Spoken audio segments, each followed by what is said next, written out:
Hello everyone, welcome back to another video. और जैसे आप लोगों ने कहा था that you guys need some additional guidance on group 3, so I thought I should be sharing my group 3 strategy and for each and every subject individually. Now अगर आप group 3 के लिए प्रिपेयर कर रहे हो या फिर आप लॉ को एज अ सब्जेक्ट लेकर कंफ्यूज्ड हो, तो ये स्ट्रेटजी मेरी पर्सनल प्रिपरेशन जर्नी से I have made. So this is not the topper theory, but एक प्रैक्टिकल अप्रोच है जिसे फॉलो करके I made 59 marks in law without any external coachings.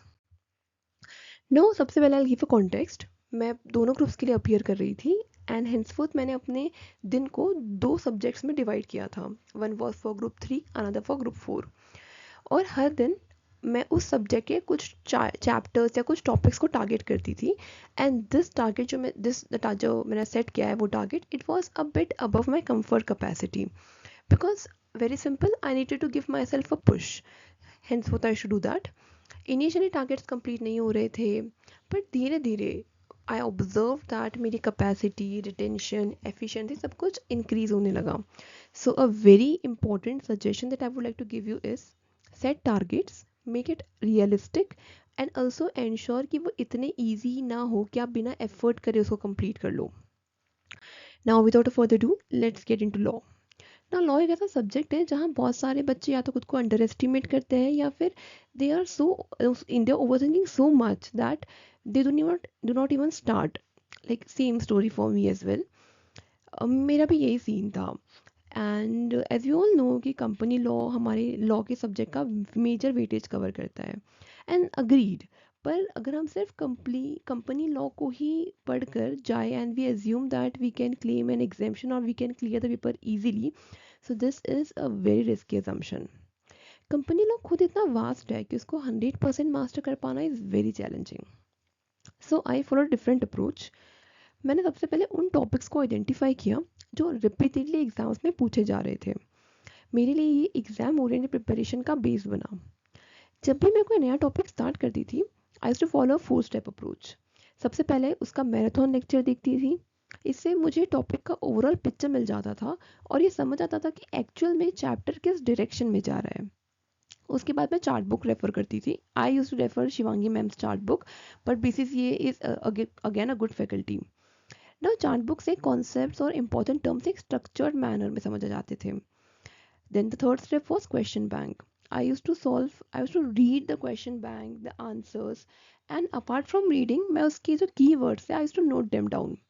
Because law एक ऐसा पेपर है जहाँ पर presentation and keywords they play a very important role. Now after following all these steps, the last step was MCQs.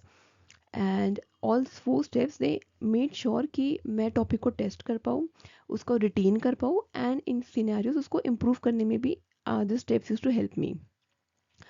Now अगर at times कोई topic जो मैंने लिया है वो कोई छोटा टॉपिक है, so I use to combine that topic with any topic of economic law. Now इससे होता क्या था कि सिलेबस ग्रेजुअली बिल्ड होता गया एंड एट द एंड मुझे इतना बर्डन फील नहीं हुआ। Now for weekends I had a different approach. मैं कोई नया टॉपिक स्टार्ट नहीं करती थी, पर जो मैंने पूरे वीक में टॉपिक्स कवर किए हैं उनके कीवर्ड्स, उनके एमसीक्यूज, उन टॉपिक्स को रिकॉल करती थी। आई इससे इससे this was my first revision basically. इससे एक्टिव रिकॉल प्रैक्टिस हो जाती थी एंड रिटेंशन काफ़ी बेटर हो जाता था।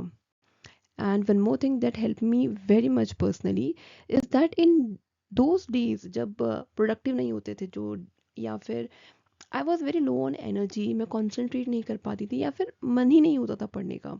सो ऐसे दिनों में I should not force my self with new topics और न्यू चैप्टर्स, पर जो मैंने ऑलरेडी टॉपिक्स रिवाइज किए हैं मैं उनको एक सेकेंड रिविजन दे देती थी। इससे दो चीज़ें होती थी, first of all consistency break नहीं होती थी एंड सेकेंडली कॉन्फिडेंस बूस्ट मिलता था, बिकॉज टॉपिक्स तो ऑलरेडी रिवाइज थे तो वो नेचुरली बेटर याद रहेंगे। And I use to feel confident कि मेरी प्रिपरेशन एक्चुअली प्रोग्रेस कर रही है।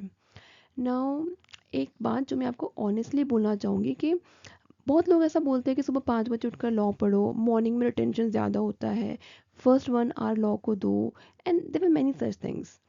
If this things are working for you then you should definitely follow those things.